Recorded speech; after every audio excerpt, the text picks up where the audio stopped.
And the reason they were painted that way, I think, also is because if this painting was meant to hang in the king's office, then if he's the viewer, then that means he's kind of looking at himself in the mirror. It's literally as if Velasquez and his family are always there, and he really is looking into the painting. So this work really was meant for him to be looking at. He was meant to be the viewer. Okay, the light's coming from the right window, which creates drama and emphasis, and it unifies the space. All the spotlights around the work unify the space. And Velasquez is actually kind of making himself look noble with his canvas and his easel, not his easel, his palette with his brush and easel. He put the royal emblem on his shirt, but he wasn't part royal until well after this painting was finished, so it is suggested that that was a later addition. The back wall is very simple. It's dark, so the lights look more important, too bright. He wasn't compulsive and obsessive with detail like northern painters were. He did realism by impression, so instead of going super close with one hairbrush and just kind of making everything super perfect and la la la la like Dave says, he would use slightly bigger brushes with dry paint and kind of lightly brush in the impressions, like the flower on Margarita's dress. Next, Rembrandt, 1606 to 1669. He was an amazing portraitist. He revealed the seer's inner soul in an honest and different, profound way. There was no flattery, just like Velasquez, and this was something that wasn't seen before, that he was able to capture the person's personality and soul in a portrait. That was very rare. He was the greatest, most famous Dutch painter of the 17th century. His father was a prosperous miller. His mom wanted him to pursue an education and become a teacher, but he gave up and became a painter instead. He went to Amsterdam and became famous. He was in high demand. He married and he used his wife as a model. They were happily married. So he completed the Night Watch in 1642, which actually recently went back to its home in Holland. His most important and most famous commission. So Captain Cook, C-O-C-Q, that's how you spell his name, commissioned the work, and it's a group of these soldiers, I guess, or generals, marching through the gates of the city, and in the back it looks like a triumphal arch. There's a lot of contrast of light and dark, and it looks dark. It looked darker because the varnish had aged in the painting. Conservators actually like cleaned it away, and it showed that the darks were darker and there were more midtones than they thought, and the lights looked really bright in the light intensifies the subjects with strong spotlights, and it creates a really nice atmosphere, mysterious atmosphere, and it unifies the composition and links all the figures and subordinates the unimportant details. So some of the people who paid to have their faces in this commission complained because Rembrandt had their faces partly covered by an arm or a sword or whatever it was, so it was actually a scandal, like Gordana said, when it was painted. So there's the Captain Cook and his lieutenant in the spotlight. Captain extends his left hand inviting us in to look at the painting or to join the celebration. Rembrandt's wife died the year he was painting this, so it suggested that this actually is the last live painting of his wife that he did, which explains the emphasis on her and his excuse for that, because, I mean, these people commissioned to have them in the painting, not to have his dead wife in the painting as the focus. So he put that bird hanging from her belt, and the claws are pointed up, and it symbolizes whatever, like the city's emblem, so that explains her emphasis. What's interesting is that he portrayed his wife as a child. I don't know if that symbolizes his way of remembering her. It could be his way of paying tribute to her, as she'll always be young and beautiful to him, I don't know, all that stuff. So there's a subtle and powerful use of light and color in this work. It's not like bright light and then just dark shadow. He has a lot of midtones that actually make it look more real. And if you look up close, he was more into like the looser brush strokes like Velasquez, and less so like Jan van Eyck with like the tiny little details of everything. He had this really unique way of portraying people's faces. Like their skin looked real and their expressions were very emotional and dramatic. He used layers of paints for unmatched color and richness and texture. And if you actually, I saw a documentary today, if you lay his painting flat and look at it really up close, it looks kind of like Van Gogh's paintings. That's really, there are a lot of, not cracks, but crevices where his paint is thicker and thinner. And I kind of liked how he wasn't trying to eliminate all of his brush strokes to make a smooth surface. He knew that he was working with paint, and he knew that there comes texture with that, and that makes it so much more interesting. Another thing that was unique about this painter are his self-portraits. It shows how his style developed, how his personality developed, and how his life developed over his lifetime. He did over 100 of them, and they are a kind of visual biography, a self-analysis, a personal reflection. Inner conflict between, okay, yeah, so he struggled with the conflict between his artistic integrity in the inside and his need to earn a living and to have a good public name to earn a living in the future on the outside. His moods change in every in every self-portrait. He had 5 children with his wife and only 1 survived, so he had a lot of ups and downs in his life. But in this journey through life, he remained dignified in all of these paintings that he did of himself. There was no bitterness, no hatefulness, no resentment, and no self-pity. He was objective. There was pure realism, no flattery, no idealism at all. Next, Albrecht Dürer. I can't pronounce that name. Dürer. It's 1471 when he was born and 1528 when he died. So 1471 to 1528. He was Germany's greatest artist. He was the Leonardo da Vinci of the Northern Renaissance. He was very analytical and studious, and he was curious about the natural world. He did studies of nature like Leonardo did. He was very confident, gracious, handsome, and he was courted throughout Europe. He also focused on high realism and observation. He was into detail too. He studied proportions in nature and the human body. So this artist was the link between Northern style and Southern style. So from the Northern side, he got crispness and detail in the hair and clothing in his self-portrait in 1498. So that he got from the Northern. So in that portrait, you can see like this really sharp line where his face is, rather than the diffuse sfumato you would see in Southern styles. And in his hair and his clothes and all the jewels, they look so crisp, beyond HD. So that came from Northern inspiration. And the Southern influence was chiaroscuro, like the Mona Lisa. His hands are actually shown in the portrait, so it's not just bust up, it's actually all the way down to his waist and you see his hands. And there's actually perspective and a landscape in the background behind him coming out that window. He was principally an engraver, though he was a great painter. He traveled to Italy in his youth, twice, in his 20s and in his 30s, to study the achievements of the Renaissance and Baroque in Italy. He was highly influenced also by Caravaggio. The main things that inspired him about Italian works were perspective, idealism, harmony in composition, and landscape. So those are the 4 things that he really, really learned in Italy. So like I said, self-portrait 1498 shows the crispness and clarity and detail in his hair and clothes, and the chiaroscuro and the pose of his hands showing the painting and the landscape and perspective is what he got from the Italian studies.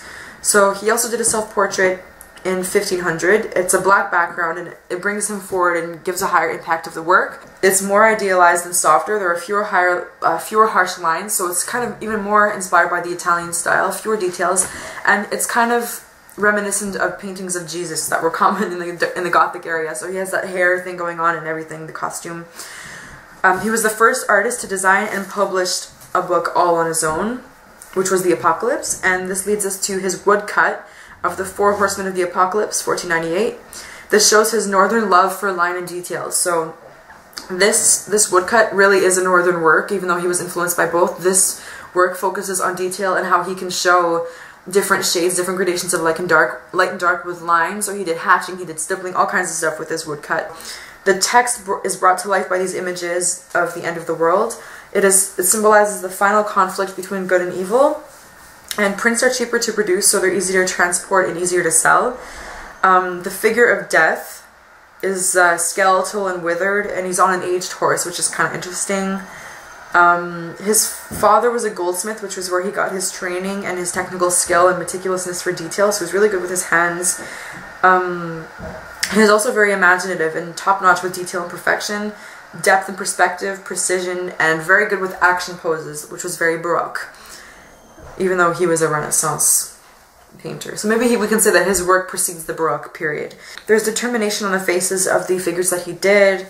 There's muscle definition in the horses and the figures. There are figures kind of falling on the ground of humans that are terrified, awaiting their destruction, and the horsemen are moving upwards. So it's kind of a diagonal composition, as if they're about to trample these terrified humans. It's scary. And the arrows symbolize plague wounds, because, I don't know, this was just at the time, arrows meant like wounds, and wounds spread disease, and the plague was rampant then, so you can talk about that in the exam. And like I said, it's a left to right diagonal composition to make the humans look trampled on. Next, Rubens. I think that's Pieter, but I can't remember. No, it's not. Anyway, 1577 to 1640. He was the most important Flemish artist in the Baroque period. Flemish Baroque Rubens. Flemish Baroque Rubens. He grew up in Antwerp, and which is a big diamond port in Europe. He was talented. At 22 years old, he spent 8 years in Italy to study the Renaissance. Michelangelo, Leonardo, Raphael, Titian, he synthesized the northern and southern style himself, and he made his own kind of style. He returned to Antwerp when his mother got sick. She passed away. He ended up staying there. He settled down, got married. It was a happy marriage, just like Rembrandt. So Rembrandt and Rubens were happily married. Cool. He has so many commissions from all over Europe, so he needed to have an organized workshop with the most talented assistants who later became renowned themselves. And even though these assistants did do some actual brushwork, he was always there for the most important parts, and he painted the most important components. The most essential components. He was very learned, educated, mannered, diplomatic, the most diplomatic artist of his time. He was healthy, robust, energetic, talented, and smart. He could speak 6 languages fluently. He was very business savvy. He was good at multitasking. He was popular, successful, and he was happy, I think. He was rich and he was international. He was hardworking, self-disciplined, not spoiled, and he was a happy guy. So I think his way of working and his self-discipline and his focus on his work and his happy marriage kind of made him a happy person. He was less like, oh, I hate everything, I hate everybody, like Michelangelo. So he painted the Rising of the Cross in 1611 in Antwerp Cathedral. It is gigantic, and it reveals the contrast in modeling which he learned from the Italian Renaissance. So the figures, I think I have it with me. This one here is pretty much as good as you can get as far as painting a human being in movement goes. You can see the body of Christ is really pale and sickly because he's being hung. That's one of my, being nailed to the cross. That's one of my favorite things about paintings of Christ, is that he's always like pale and sickly looking, and he's always skinnier than everyone else, and he looks like he's in pain. And that can really be seen here. His muscles are like contorting, his body's twisted, and everyone's like pushing him up as if towards the heavens. So that's really cool. So you could see how he used like modeling to kind of shade Christ's forms, and a lot of midtones too, and still in high contrast. So he saw the importance in not just high contrast, but you have to have your midtones too for it to look realistic. So he was really big on diagonal composition, body realism, and dynamic poses and muscles and heroic forms, which he learned from Michelangelo. The spotlight, contrast, and dramatic intense emotion he learned from Caravaggio, and his details, colors, realism, and observing of nature was Northern inspiration. So his process was composed of 3 things. Number 1, you study. Number 2, you develop your own style. Number 3, you work hard your whole life and you die. So he liked to do powerful, strong bodies with diagonal poses, which he learned from Titian. He worked with the King of Spain, the King of England, the King of Flanders, and the Medicis. They all loved him, and he became knighted. He was Sir Rubens, whatever he was. Okay, next is Caravaggio. 1571 to 1610. He was Italian Baroque painter. So in the Baroque period, there was religious conflict with the Catholic Church, so they lost actually about half of their members, and the Protestant faith rose up. So they campaigned for importance. They pumped a great amount of money into art, to commission beautiful artists, beautiful art from great artists, to remind people of the importance of the church. And this actually made people even more angry, because as it was, they didn't have enough to eat, and the fact that the church was pumping more money into art was kind of like, hello, we're starving over here. But anyway, unlike the Renaissance, the Baroque period was full of emotion and categorized by a lot of energy, movement, expression on faces, color, and contrast in the work. So no more calm, serene expressions, no more sfumato. Now it's like, we're here, we're emotional. Caravaggio was the greatest Baroque Italian painter, most important in Europe. Dramatic contrast in light and dark to create highly realistic biblical scenes. So he focused a lot on biblical scenes. He had a very intimate style. Oftentimes he would bring his subjects right in the foreground, right in your face. So in the Renaissance, paintings would be really big and everyone would be kind of spaced apart throughout the composition. What Caravaggio did is he set his figures in more natural settings, and everyone was kind of like leaning into each other, like the Last Supper from Leonardo da Vinci, but even more kind of close together, and everyone was almost on top of each other, one behind the other, and it looks really real. So he was interested in bringing ordinary people in ordinary places and making them incredibly impactful with chiaroscuro and dynamic poses, and like I said, closeness to the viewer. And a really cool way to do that is by having a dark background and one light source spotlighting on the figures. It makes them come even closer to us. He focused on human figures, so gesture, expression, grouped tightly, like I said, to bring them close to us. He also focused on visual and psychological naturalism and realism, so action and closeness, which was never seen before, like in the Renaissance. In the Renaissance, like I said, figures were spaced apart, spread about the room, less realistic. So The Calling of St. Matthew, 1600. Where are you? Here it is.